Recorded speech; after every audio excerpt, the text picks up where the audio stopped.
It's interesting how life changes you. When you're younger, being alone feels isolating.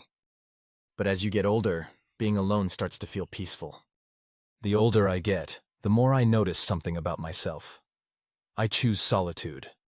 In my 20s, I was the opposite. I wanted to socialize all the time. I had a lot of friends, went to events, get-togethers, and always wanted to be around people. But now, in my late 30s, my mindset has changed. I don't crave constant social interaction anymore. I actually enjoy solitude. And I don't see it as a bad thing at all. Solitude for me is excellent. And honestly, less people, less problems. My reasons for solitude. Reason number 1. Solitude is peaceful. Being around people can be draining. You constantly have to filter what you say. You can't always speak freely because you don't want to offend someone, whether it's a friend or a stranger. When I'm alone, I don't have to perform. I don't have to explain myself. There's no pressure. It's just peace. Reason number 2. Solitude helps me focus. When I'm alone, I can focus deeply on whatever I'm working on. But when people are around, one of two things usually happens. Either they distract you while you're focused, or they start explaining why what you're doing won't work. It's strange, but when people see you locked in, that's often when interruptions happen. In solitude, there's no noise, no interruptions, just progress. Reason number 3. Lack of encouragement. A lot of people like to share their goals and dreams. But sometimes, instead of encouragement, they get silence or doubt. That lack of support can slowly kill motivation. When you're alone, you don't rely on outside validation. You become your own source of motivation. And that's powerful. Reason number 4. Toxic people. Let's be honest. Some people are just toxic to be around. They create chaos for no reason. They drain energy. They bring negativity wherever they go. Have you ever been around a buzzkill? Someone who kills the mood the moment they enter the room? Or emotional vampires, people who drain all your energy without giving anything back. Solitude protects you from that. Reason number 5. Fake people. This might be one of the biggest reasons. Some people pretend to like you, but secretly envy you. They smile in your face, but work against you behind the scenes. A lot of people have experienced fake friends. For example, let's say you want to start a nonprofit business. That fake person will tell you to keep going, but behind your back, they'll tell others why it won't work. They'll discourage support while pretending to be supportive. Solitude removes access to people like that. One thing I've learned about solitude is that I genuinely enjoy my own company. I don't mind being alone at all. I've taken solo trips, and honestly, I've had more fun traveling by myself than I ever did in groups. You're not trying to please everyone or vote on what to do next. When you travel alone, you don't have to negotiate every decision. You go where you want, when you want. A lot of people avoid solo travel because they feel like certain activities must be done in a group. But once you get past that mindset, traveling alone becomes incredibly freeing. If they're alone, they think they'll look awkward. Albert Einstein once said, "I live in that solitude which is painful in youth, but delicious in the years of maturity." As someone in my late 30s, that quote really resonates with me. I genuinely enjoy being alone. It allows me to think more clearly and stay away from unnecessary social commotion. I have a friend who's extremely social and surrounded by a lot of people. And she often tells me stories about conflicts and drama with friends, usually over small, insignificant issues. In my experience, I've noticed something that happens pretty often.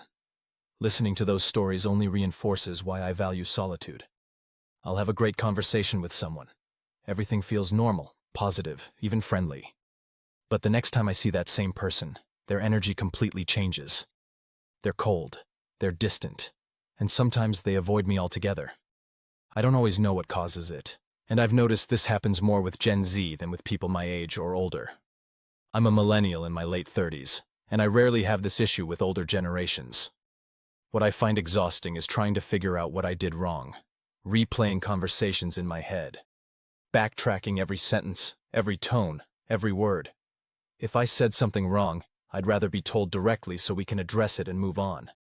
I don't say anything offensive in these conversations, and I'm confident in that. I clearly remember how they end, usually on a positive note, with a smile and a friendly exchange. So when someone suddenly becomes distant the next time we meet, it makes me less inclined to socialize. Not just with them, but with people in general. I don't have the energy to monitor everything I say just to be accepted. Every person has a different personality, a different sensitivity, a different set of unspoken rules. And I can't constantly adjust myself to fit everyone just to maintain a conversation. Because of that, when I meet new people, I prefer to keep a healthy distance and remain acquaintances. And the truth about acquaintances is this: they're usually people you run into by coincidence, often in public. They exist in a transitional space.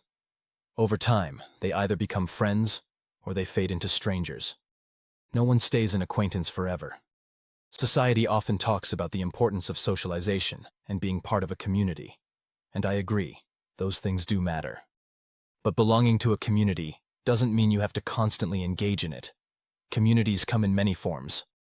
They can be based on ethnicity, nationality, neighborhoods, or even shared organizations and interests. And people engage with these communities at different levels, weekly, monthly, or even quarterly, depending on the occasion. For example, some people only attend community events a few times a year. When they do, those gatherings feel more exciting because they haven't seen everyone in a while. It creates a sense of novelty and shared memories. But just because a social event is entertaining doesn't mean everyone wants to socialize the entire time. We've all seen it. People who attend an event, enjoy it for an hour, and then slowly retreat. They're on their phones, standing in a corner, or having a quiet one-on-one conversation. That doesn't mean they're antisocial. It usually means they prefer solitude or smaller interactions. You've probably noticed people who are either by themselves or talking with just one other person. Those people often thrive in small groups, and that's exactly why I prefer them. Why I prefer small groups. First, greater focus and attention. When I'm talking to one person, they get my full, undivided attention.